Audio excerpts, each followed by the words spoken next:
So 'రాకాస' trailer వచ్చేసింది. April 3 నాడు cinema release. ఇదే రోజు మనకి 'బైకర్' వస్తుంది. సో 2 సినిమాల క్లాష్ మళ్ళీ మారరు. కానీలే ఏముంది గానీ. సో రేపు మనకి ఒకటే సినిమా రిలీజ్ ఒకటే ఉంది భయ్యా review that is 'Project Hail Mary' ఇంకే సినిమా చూడాలనుకోవట్లేదు. సో ఇంకా చాలా వస్తాయి. సో ఫస్ట్ అయితే 'రాకాస' మీద ఎక్సైట్‌మెంట్ ఏమన్నా ఉందా అంటే మాత్రం నవ్విస్తారని నమ్మకం ఉంది. That is the only thing. You have getup Seenu and also Sangeeth Shobhan. ఇద్దరు కామిక్ టైమింగ్స్ చాలా బావుంటాయి. సో దీనికి మంచి స్టోరీ ఒకటి తగిలిచ్చి ఒక మంచి కాన్సెప్ట్ బాగా ఎంటర్‌టైనింగ్‌గా చూపిస్తే చాలు. అంతకంటే ఇంకేమొద్దు. సో ఫైనల్లీ ఏప్రిల్‌లో ఇంకా ఎక్కువ సినిమాలు వస్తున్నాయి అనిపిస్తుంది. చూసేద్దాం ఫస్ట్. తర్వాత మాట్లాడేసుకుందామండి. సో ఫస్ట్ ట్రైలర్ చూసేద్దాం.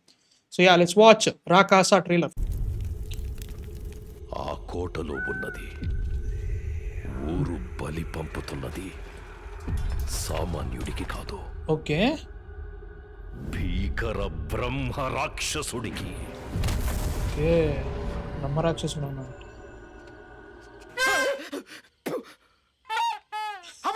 నువ్వు పెద్ద డిఎస్పీ అనుకుంటే లోపలికి రా. పెప్పర్ కోహనేల.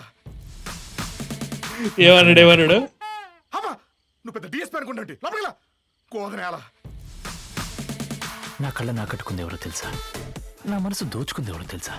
అసలు ఈ గుండె కొట్టుకుంటుంది ఎవరు కోసం తెలుసా? ఇంకాసేపు ఉంటే మా నాన్న మెడకే పట్టుకున్నది తెలుసా? ఓ ఓకే. లైన్ చాలా పెద్దగా ఉంది. ఎంత పెద్దగా ఉంటే అంత దిగుద్దా? రాత్రి ఏం జరిగింది? పడుకోవడం లేట్ అయింది. ఎలాకోలంగా ఉందా? నా హిస్టరీ నీకు తెలియదు. ఏ డిలీట్ చేస్తారా? ఊరికి వచ్చిన దగ్గర నుంచి నా జీవితం ఎటు వెళ్తుందో అర్థం కావట్లేదు. తీరు, నీ ప్రాబ్లమ్స్ అన్నీ పోతాయి. ముందుగా ఉల్క రాలుతుంది. రాత్రికి రాత్రి పశువులు కళేబరాలుగా మారతాయి. ఓకే. హెచ్చరికలు వచ్చాయంటే ఇక ఊరు వల్ల కాడి. బాగానే పెట్టింది సినిమాకి బడ్జెట్. బతికి బయటపడాలంటే బలి పంపాల్సిందే. డబ్బింగ్.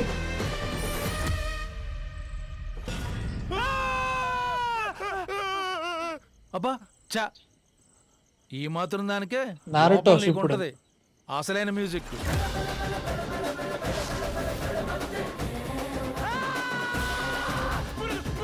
వలయం నుంచి తప్పించుకోలేదు. తప్పించుకోవాలని చూసినా okay.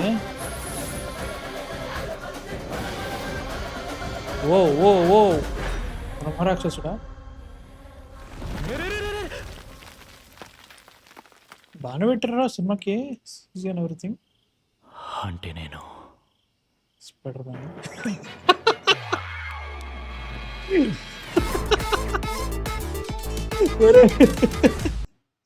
Next week spider man వస్తాను లాస్ట్. అంటే సూపర్ అన్ని జోక్స్ పేలుతున్నాయని చెప్పాను కానీ కొన్ని లైక్ హిస్టరీ డిలీట్ చేస్తావా అది లేక్ జోక్స్ అవి. బట్ కొన్ని బాగానే ఉన్నాయి. ఈ కంపల్సరీ ఇక్కడ అది రాగానే నేను డిఎస్పీ గుర్తుకొచ్చింది నాకు. పురాకాలంలో ఇంకా అది పొక్క నాకు అసలు నచ్చదు ఆ పాట. సో దాన్ని వాడి కొన్ని జోక్స్ బాగానే ఉన్నాయి. నీ లవ్ లైన్ పెద్దగా ఉందంటే ఎంత పెద్ద ఉంటే అంత దిగుతా. That was really good. అసలు ఈ గుండె కొట్టుకుంటుంది ఎవరు కోసం తెలుసా? ఇది నాకు నచ్చల. ఉంటే మా నాన్న మెడకే పట్టుకున్నది తెలుసా? అంటే లైక్ అంత ఎక్కలే joke. So yeah basically comedy ఎక్కువ చూపిస్తున్నారు. నాకు నచ్చిన విషయం ఏంటంటే దీంట్లో చాలా స్కేల్ కనబడుతుంది. That is interesting. అంటే వాళ్ళు కరెక్ట్ వీళ్ళు లోపలికి వెళ్ళాలి, కోటకో భవంతికో లోపలికి, ఆ సంస్థానం లోపలికి వెళ్ళాలి. ఒక ఉల్క పడుతుంది, దీంట్లో ఒక రాక్షసుడు సంథింగ్ ఏదో ఉన్నాయి. సో దీంట్లో సీజీ వాడుతున్నారు తెలుస్తుంది. But still concept itself feeling big. That is interesting. That is really interesting. So దీన్ని వీళ్ళు ఎలా చూపిస్తారు లైక్ ఎట్లా అంటే రెండు ఉండాలి. అది ఉండాలి ఇది ఉండాలి అన్నట్టు. కామెడీ బాగుండాలి, థ్రిల్లింగ్ ఎఫెక్ట్ బాగుండాలి. మంచి because you are promising me that okay ఇదేదో జరగబోతుంది. లోపలికి పోయిన తర్వాత పిచ్చోలేక హవలగాలకి అయితే నాకు రావాలి కదా. సో అట్లా కాకుండా because you are showing that చాలా ఏళ్ళుగా జరుగుతుంది. ఆశిష్ విద్యార్థి ఉన్నారు సినిమాలో. నైస్. సో ఏదో కీ ఉంది, సంస్థానాన్ని క్లోజ్ చేసినారు, లోపల ఒక బ్రహ్మరాక్షసుడు ఉన్నాడు. ఇది లిటరల్గా నారుటో షిప్పుడెన్లో ఒక 8 టేల్స్ వాళ్ళు వెళ్ళి ధ్యానం చేసుకోవాలి, కాంకరింగ్ దేర్ టేల్ పీస్ట్ పవర్ని కాంకర్ చేసుకోవడానికి చేస్తారనమాట. కాకపోతే ఇక్కడ చెయ్యి ఉంది కదా, అక్కడ తల పెడతాడు. సో తల పెడితే ఏంటంటే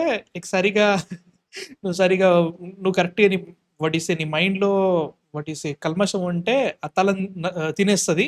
సో నీ తల లేకుండా ఉంటుంది అని చెప్పేసి ఏదో మిత్తు పెడతాడు అన్నట్టు. సో అట్లాంటిది basically it was a comedy scene. ఇది కూడా కామెడీ సీన్ లెక్కన వాడారు. So yeah okay ఇదంతే.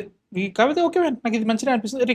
కరెక్ట్ ఏజ్లో ప్రొడక్షన్ ఇష్యూస్ ఉన్నాయి అంటే like in terms of production what is స్కేల్లో అంత నిజంగానే రియల్ సెట్స్లే కనిపించట్లేదు. సెట్స్ ఒక ఇష్యూ అనిపిస్తుంది, but still the budget, market, కొత్త production house and the scale they are really promising. నాకు నో ప్రాబ్లం, నాకు ఇబ్బంది ఏం లేదు. స్కేల్ దగ్గర నేను కొంచెం లైట్ తీసుకుంటాం. ఇఫ్ జోక్స్ అనేవి బాగా పడి, కాన్సెప్ట్ బాగా పడితే చాలు. బికాస్ లిటరల్గా ఒక వాట్ యు కాల్ ఇట్ బ్రహ్మరాక్షసుడు సీజీ మొత్తం వాడుతున్నారు. ఈ రోజులో సీజీ ఎంత కాస్ట్ అవుతుందో తెలియదు నాకు, కానీ ఓకే అంటే లైక్ పర్లేదు అనే ఫీలింగ్ అయితే వస్తుంది. సో యా, బాగుండాలి, బాగుంటే హ్యాపీయే. ఎందుకో నేను కాషియస్లీ ఆప్టిమిస్టిక్ అబౌట్ దిస్. నాకు నచ్చుతా అనిపిస్తుంది ఎందుకో రాకాస్ అని చెప్పి ఆ టైటిల్ కానీ. సంగీత్ శోభన్ నవ్విస్తాడు, నమ్మకం వస్తుంది ఎందుకో. సో ఈవెన్ 2 సినిమాలు ఏవైతే ఉన్నాయో, మ్యాడ్ అండ్ మ్యాడ్ స్క్వేర్, నాకు 2 సినిమాల్లో బాగా నచ్చింది ఈ క్యారెక్టర్. చాలా ఇష్టం, మీకు బాగా చేస్తాడు, ఆడేసుకున్నాడు 2 సినిమాల్లో. సో చాలా రోజుల తర్వాత అనుకుంటా, నాకు ఎందుకో అనిపిస్తుంది తనికెళ్ళేవారిని గారు లాస్ట్ చాలా రోజుల తర్వాత మళ్ళీ కామెడీకి వస్తున్నారా. లాస్ట్ సినిమా ఏదో తెలియదు. ఆయన కామెడీ చేయలేదు అనకండి, చేసిరు కావచ్చు, కాకపోతే నాకు ఆయన కామెడీ క్యారెక్టర్ చేస్తే చూడాలని అనిపించేది ఇదే ఫస్ట్ టైం అనుకుంటా. ఈ మధ్యలో చేశారనుకుంటా, నాకు గుర్తులేదు, బట్ ఏమో చూడాలి. అండ్ యా బ్రో, లైక్ నాకైతే మాత్రం నచ్చింది, చూడాలి ఎలా ఉంటుందో. మీకు ఎలా అనిపించింది ఇది చూసిన తర్వాత? నచ్చిందా నచ్చలేదు కింద కామెంట్స్లో చెప్పండి. ఐ హోప్ 2 సినిమాలు బాగుండాలి, థియేటర్కి వచ్చేటట్టు చూసి మళ్ళీ చూసేటట్టు ఉండాలి. 1.5 yearగా అసలు ఏవీ లేవు మనకు, పెద్ద సినిమాలు కానీ చిన్న సినిమాలు కానీ ఏవి మంచి సినిమాలు అన్నట్టుగా తెలుగు నుంచి పెద్దగా ఏవీ లేవు. కొన్ని సినిమాలే ఉన్నాయి అట్లాంటివి. సో ఈ ఇయర్లో చాలా ఉండాలనుకుంటున్నాం, పోస్ట్పోన్ అవుతా ఉన్నాయి. సో ఐ హోప్ బాగుంటే ఇంకా ఇంకేం అవసరం లేదు. సో యా, నెక్స్ట్ వీక్ మళ్ళీ కలుస్తా. దురంధర్ స్పాయిలర్ టాక్ వస్తుంది మెయిన్ ఛానల్లో. అది చాలా టైం పడుతుంది, బికాస్ 42 నిమిషాలు ఎంతో వచ్చింది భయ్య అది. సో ఎడిట్ చేస్తున్నాం టైం పడుతుంది. సో రేపు వస్తాను అనుకోండి వీడియో, అండ్ నెక్స్ట్ వీడియోతో మళ్ళీ కలుస్తాను. సబ్స్క్రైబ్ అయితే కొట్టు, ఇది కొట్టు, దాని కొట్టు, ఓకేనా. నాకు తెలుసు దురంధర్ రియల్ లైఫ్ అన్నా కానీ మస్తు వరకు అవుతుంది, అది కూడా చేస్తా. So please subscribe to Bhanu బెంజింగ్కి ఆల్సో. నెక్స్ట్ వీడియోతో మళ్ళీ కలుస్తా. బై.